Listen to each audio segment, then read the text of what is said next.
So if you don't mind, Yep. we will start our interview. So I welcome you to our online discussion. And Kurt, let me ask you the question that I put you, the last one, when we talked the last time before the start of war. Right. Have you watched already the movie Munich? I have not watched it. No, I'm familiar with it, but I have not watched it. Not watched it yet. That's No. why my question is still the same. Are the global situation shows that the world is on the edge of the next global war, or we are already in this war? I don't think this is going to turn into a global war. And the reason for that right now is that Russia is not capable of taking part in a global war, and I think they know it. They have had a very difficult time simply trying to attack and take over Ukraine. They're failing at that. The last thing they want is to open a new front elsewhere. So that's part one.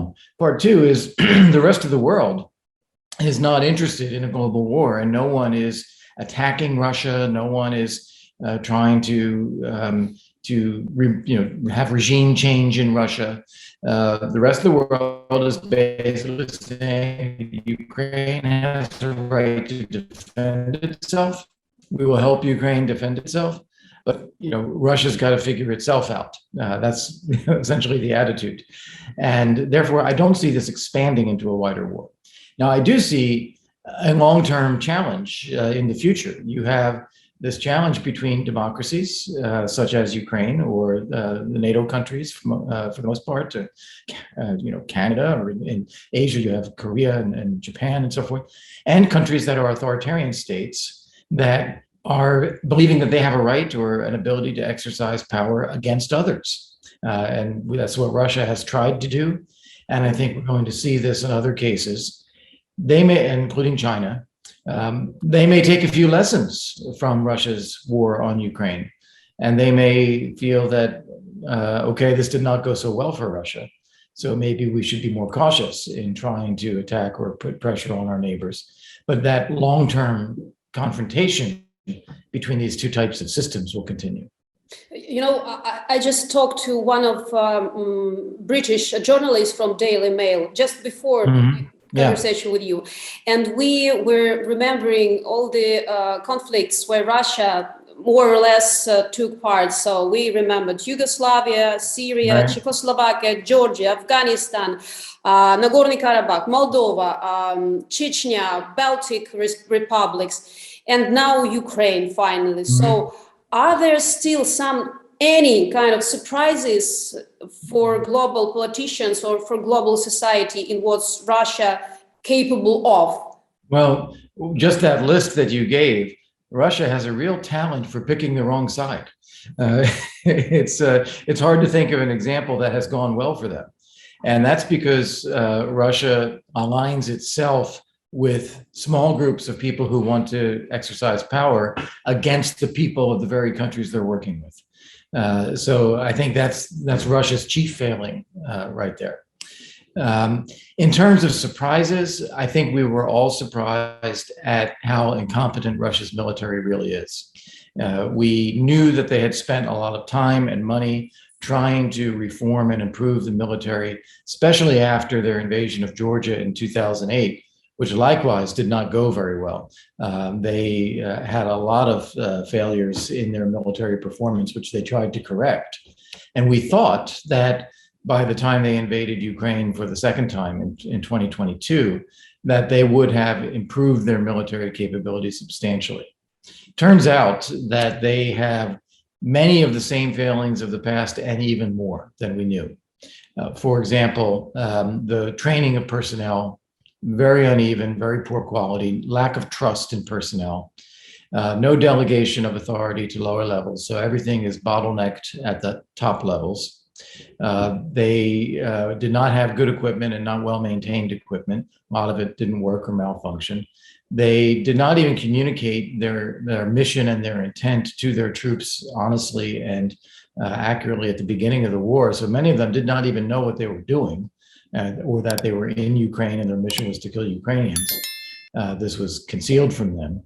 They had terrible command and control, so that they were not able to really exercise concerted movements. That meant that they did not have any coordination between land, air, and sea forces, or any combined arms attacks, even involving just the land forces. They had poor secure communications, which enabled some of those communications to be intercepted. One thing after the other went wrong for the Russians, totally because of them. Then you add on top of that the fact that the Ukrainian military was much better trained and highly motivated to defend their own country, which complicated the Russians' attack even more. But it starts with our miscalculations, all of us, that the Russian military was actually a lot better than it is. That's why the question is, why do you think the changes in most of European countries happened, and they started to help Ukraine in almost every way, in military, in humanitarian, in political? Is just because they saw the weakness of Russia, or just because they saw that Russia is Russia cannot be controlled in any way, and getting back to all these countries that I numbered before? So they understood that it's an unstoppable process, and if they don't stop Russia now, it will happen again and again and again, and finally it will come to real nuclear weapon. So they're afraid, or they understand that it's weak country, that's why we can. Well, you know, everything you just said about the rational reasons for why Russia has to be stopped and it can't be allowed to succeed in Ukraine, I agree with. Those are all rational. And I think many people in Europe also agree with that. But the real reason that they changed their position from doing little for Ukraine to trying to indeed help Ukraine is purely emotional, not rational. They saw the aggression and the brutality of Russia's invasion, and they saw much of the Ukrainian people. They saw a picture of refugees that are perfectly, normal people from a developed country that are just like them, that are having to flee their homes by the millions.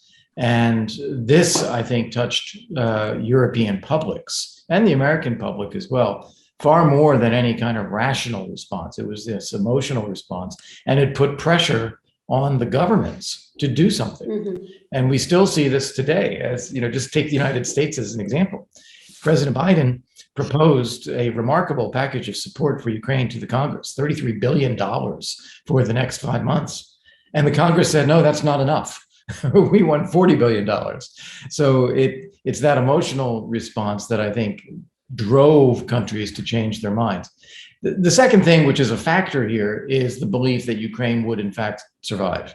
There, as I said, at the beginning of the war, there was an incorrect judgment that Russia was very strong and Ukraine could never survive. And therefore, why waste all this money and military equipment and put it into the hands of the Russians? Completely wrong judgment. And now, after the first couple of weeks, I think people saw that it was wrong and that Ukraine would indeed survive.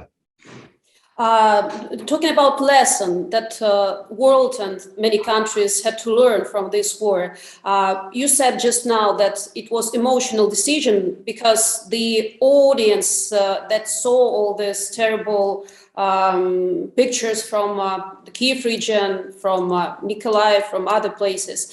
So it was not from politicians, it was mostly from people who affect politicians. So talking about lessons, my question is the next one. Countries that have been fed by Russia for decades and have close ties in economic, business and politics for years, these politicians did make this lesson for them to not to predict this tragedy in the future.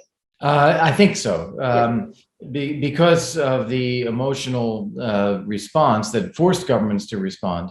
Did governments learn any lesson from this? It's sad to say, but my initial reaction is no. I don't believe that they learned a new lesson here. They, at least in this country, I think people in leadership positions in government felt that they were exercising prudent judgment, that they were being a bit cautious, they were being realistic, they were conserving American taxpayer money, they didn't want to do anything rash. And if you talk to them now, they don't think they made any mistakes.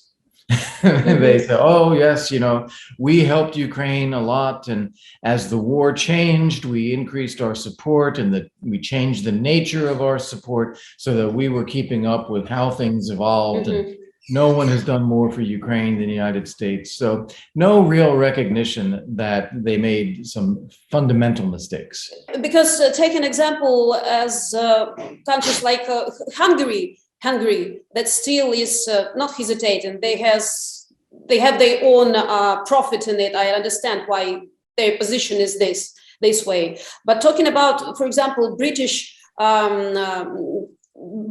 countries that were fed with Russian money for years, and they have a lot of buildings bought in the center of London. So how will they? In the future, how will they connect to the Russia? Right. So this is a very interesting point, because now it's getting more not about the governments and their judgment, but how they relate to Russia. And as long as Putin is in power in Russia, he will be seen as a war criminal who launched this unprovoked war and destroyed tens of thousands of lives and hundreds of billions of dollars of property, and it continues on. And so there will be a somewhat emotional, but also very rational freezing out of Russia as long as Russia remains the same. That people do look, for instance, in London, at the reach of Russian money into the UK, and now say this is completely unacceptable. It's interesting to see this happening in Italy, where in Italy, Russian money had directly funded some political parties, and some of the best luxury real estate in Italy was owned by Russian oligarchs. And that's now being frozen, and they're going to have to auction it off to others. It'll be interesting to see who buys it, but they've made a decision now, okay, we can't be in this position.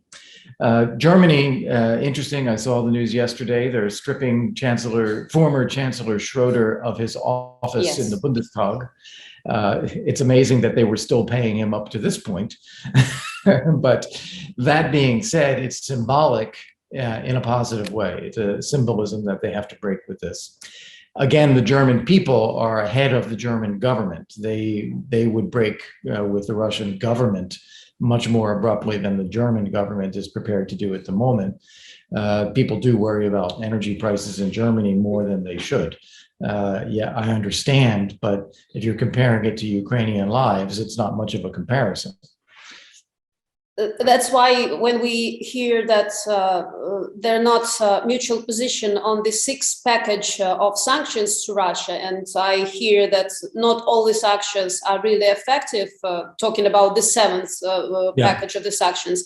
So is it really possibility mutual embargo on energetic supplies from Russian Federation as the very, very hard, sharp hit to Russian economy? Yeah, I think it is. So I'll give you my projection of how this actually works. Hungary is going to try to block this. Hungary will face a lot of pressure from the EU not to block. And the EU may decide to go ahead without Hungary. They could actually go around Hungary. And I can see that possibly happening. I think that the shut off of Russian oil imports in the EU is imminent because it's easier for them to do. Oil is a global marketplace. It arrives on tankers. They have all the infrastructure in place to get supply from different countries. So I don't think this will be too difficult for them once they finally decide to do it, probably even before the end of the summer. And even Hungary will not be much affected by a shutoff of oil imports. Mm-hmm. Then you have gas. Gas is a different story. The EU is projecting the end of next year, which sounds like an incredibly long time given what's happening in Ukraine today. The end of next year, they would be able to get off of Russian gas. This strikes me, when you put a timeline like that on the table, it means you're waiting to see if something else happens so you don't have to do it. Yeah. And that's where I think the EU is mentally right now. They can reduce, and they can reduce the Russian imports, and they can increase their investment in LNG and other country imports. But to get to a shutoff of Russian gas imports is a giant step that they're not prepared to commit to right now, but they will at least reduce to some degree. Fortunately, the oil revenue is most of Russia's revenue from the EU, about 70%, only about 30% is gas. So this would still have an impact even this summer, but we have to keep the pressure on to also shut off the Russian gas. So as long as they decide in terms the terms of time when this embargo will work, we have to still fight. So Yes. these countries say that you fight, we will decide. So when they say you fight, so give us weapon, give us little weapon, give us weapon to defense. Not, as I understand, countries understood finally, we are not defending only our freedom, we're defending freedom of the freedom world. Exactly. Right? So are they ready to supply us with all the needed weapon and all the stuff that we need? In Germany as well too. So if in February we were at about 15% yes, now we're in the end of May, and I'd say we're at about 85% yes. So this is far better. And I think especially the United States has really changed its attitude fundamentally. We are sitting down with Ukrainian leadership on a daily basis. We're thinking about the strategy. We're thinking about the tactics. We are engaging in training of personnel. We are providing new types of Western equipment that Ukraine has not had before and training people on how to use it. And it is equipment that is relevant for Ukraine for retaking territory that the Russians have taken. So I think this is very, very good. And it's a lot. You know, it's $5 billion a month. You know, it's more than 10 times per month what we were doing in an entire year before. So it's a huge increase. But there are still a few types of weapons that we could and should be supplying to Ukraine where there is hesitation.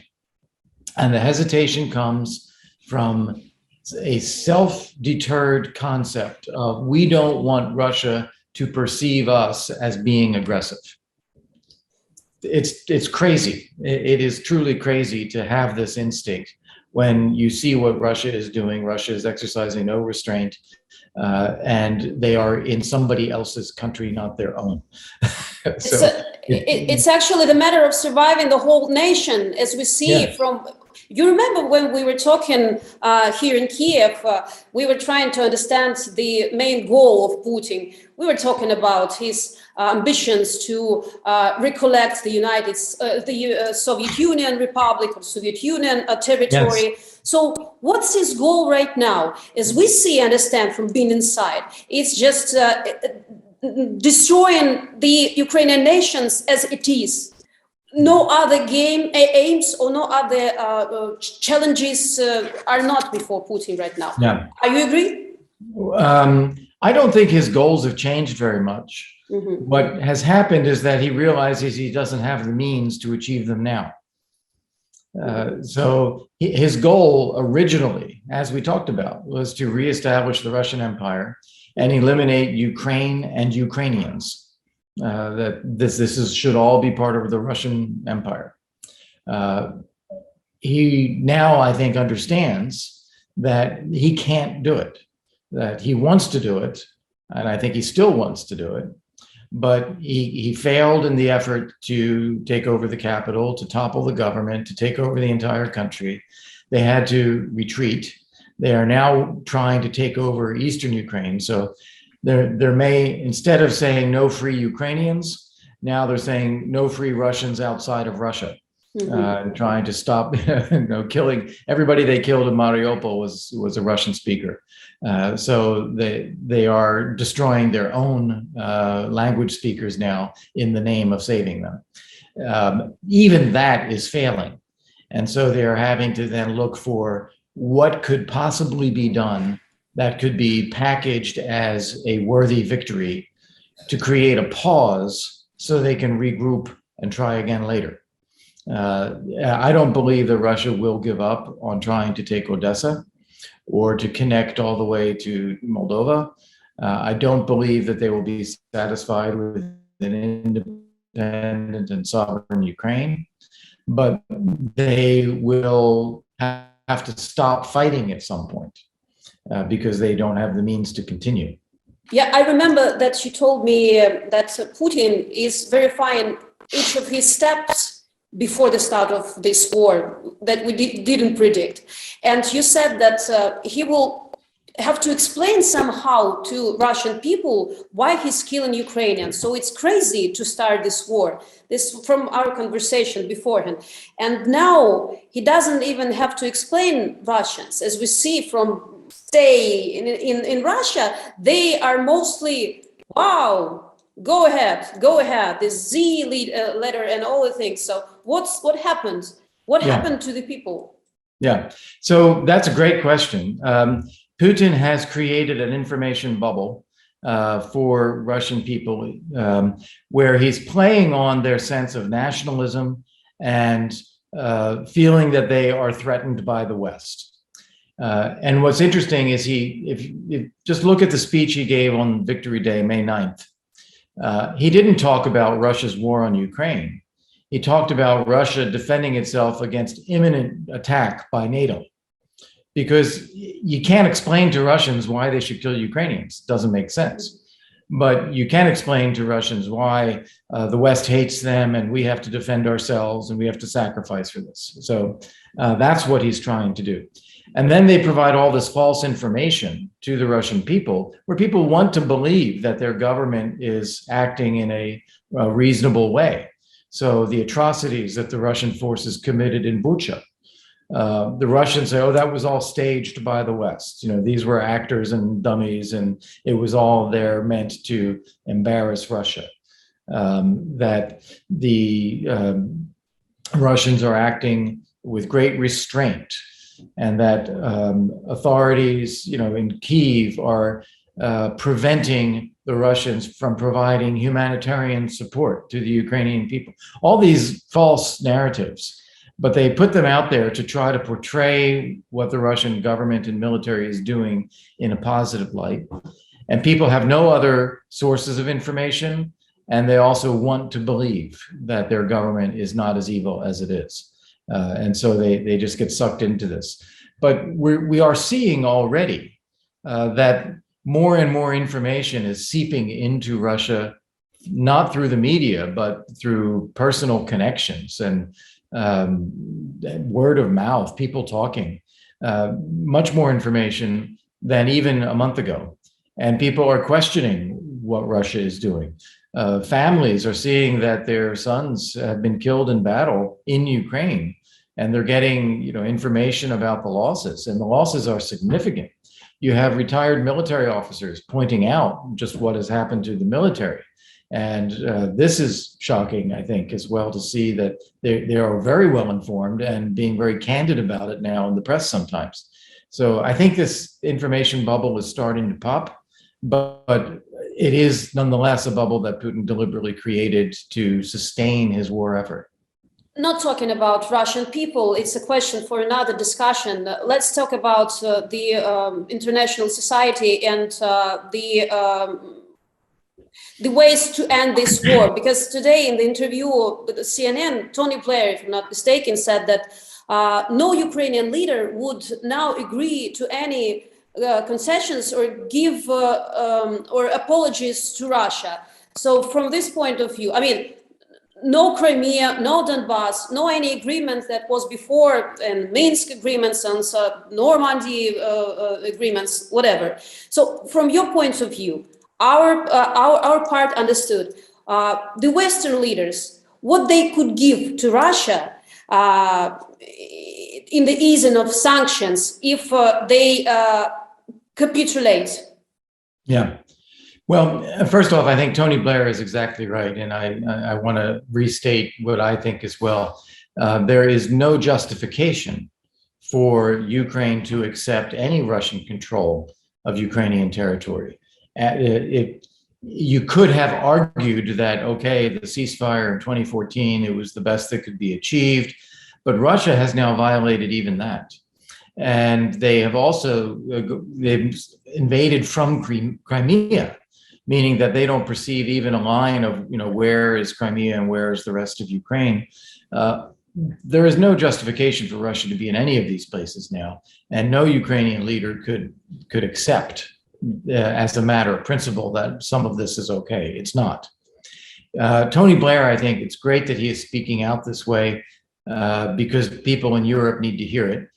Unfortunately, he is kind of a flawed spokesperson, at least in the UK, where people look at his role in the war on Iraq with a negative view, but he's right on this.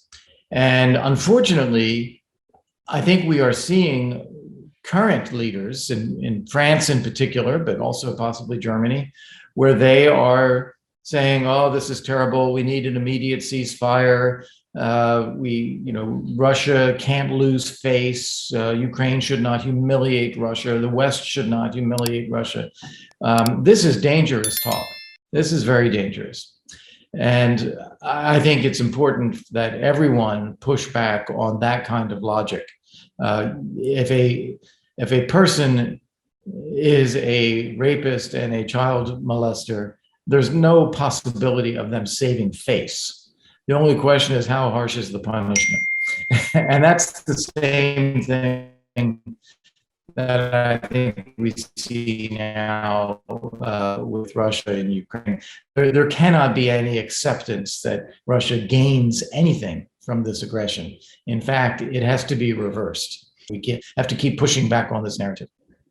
From what you say, will it be the court in Hague? Will it be any international criminal court, or will it be any cases that will be lead to the finalization? I mean, will Putin sit in court finally? This is a impossible to know answer. I think you have to look at how does it work. The Ukrainian justice system will collect evidence in billions of quantities of evidence, and will try to bring prosecutions for war crimes. The international community will do this as well, and they will probably use different venues. The ICC is a possibility for those countries that are members. The International Court of Justice. It's possible there would even be a special international tribunal created for just the war crimes in Ukraine. So all of those things. Then, as we know from other experience, it takes a very long time to gather the evidence, to bring the cases, to prove the responsibility up the chain of command to the leader. It has been done before. It happened with Milosevic. It happened with Karadzic. And I believe that is very much the intent of everyone, of bringing Putin to personal accountability for what he has done. How long it takes, hard to know. And does Putin live that long? Hard to know. But I think that the direction of this is clear. In our conversation, we spoke about United Nations Security Council, and you said that Putin accepts it like a kind of theater and uses it as a stage. So what scene of the stage is he using now, and who is part of the directors group, the actors in this process? So what stage, except for Eritrea country, as I didn't know before, Belarus and maybe North Korea, are his assistants, and where he can play his shows? Yeah, well, that's a great question, because I think his stage has shrunk to Russia itself.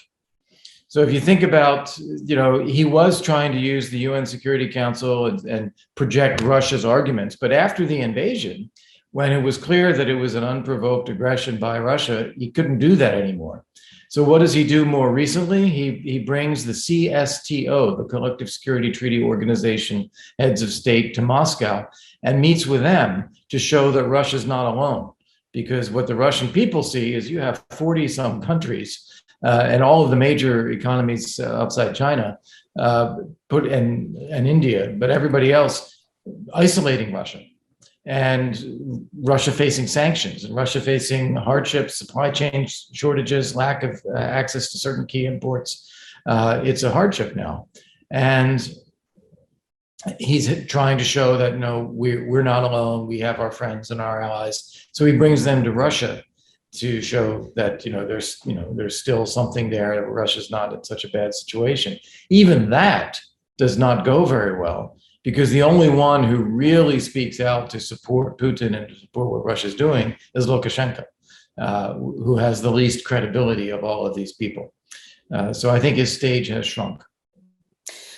Cannot not to put the question about NATO. Today's news about Sweden and Finland, and remembering 3 months ago we were talking about that NATO declares for 10 or 20 years no widens, no other countries will be NATO. So what do you see from Sweden and Finland entering NATO, and will this question again will be open widely for Ukraine either? Yeah. I believe that Ukrainian membership in NATO is something we must do at the end of the war. It is unconscionable that we left a situation where some countries were deliberately left vulnerable to Russian aggression, because we were clear we will defend NATO countries. We therefore will not defend non-NATO countries. And we are deliberately saying you're a non-NATO country, so you're on your own. That was clearly a flawed way of thinking. And Finland and Sweden are the ones who are proving it, because Sweden has 200 years of non-alignment. Finland has been neutral since the end of World War II. And they are saying there is no model of security where you can be a neutral country anymore. Not with Russia acting with unprovoked, brutal aggression against neighboring countries. And they feel very much to be in the neighborhood of Russia. So with them becoming members of NATO, there is no model of security and neutrality in Europe anymore. Switzerland and Austria don't count because they are landlocked countries surrounded by NATO. And moreover, even in that case, their parliaments are instituting procedures for reviewing their security status. But I think in the future, it won't be credible to say that Ukraine has some different security arrangement. Ukraine needs to be part of the most serious and credible security arrangement in Europe. And finally, sure, I have a lot of questions, but I know that you are limited in time. So finally, I want to conclude what we are talking about. All the aims that we remembered during our conversation now of Putin, they broke on the Ukrainian wall of power and willing to be free people in a free world. So do you see the possibility of Yalta 2022 version? I mean, what happened in 1945, and what role of Ukraine you see after the end of war? Yeah, so I don't see a new Yalta, and by Yalta, what we mean is an agreement between Russia and the West to divide up Europe and say this part is Russia's and the rest of it can be free. No, like a mirror. Just the contrary, we will decide. Oh, no, what I see happening now, we have to get through these Macron-like statements about not humiliating Russia, which I think are ridiculous. But what I think really happens is we get to a point where we tell Russia, you have to live within your own borders. And if you live within your own borders, we can work together. We'll lift sanctions. We will have a normal relationship. You do whatever you want inside your own country. But we will not accept a future in which you are trying to dictate to others outside your borders. Okay, thank you very much. I think that the movie Munich that I'm still trying to ask you to watch, I will propose to Macron, because it's for him more actual right now to watch this movie. Gotta watch it. Thank you so much. Take care. Thank you. Bye-bye. Bye.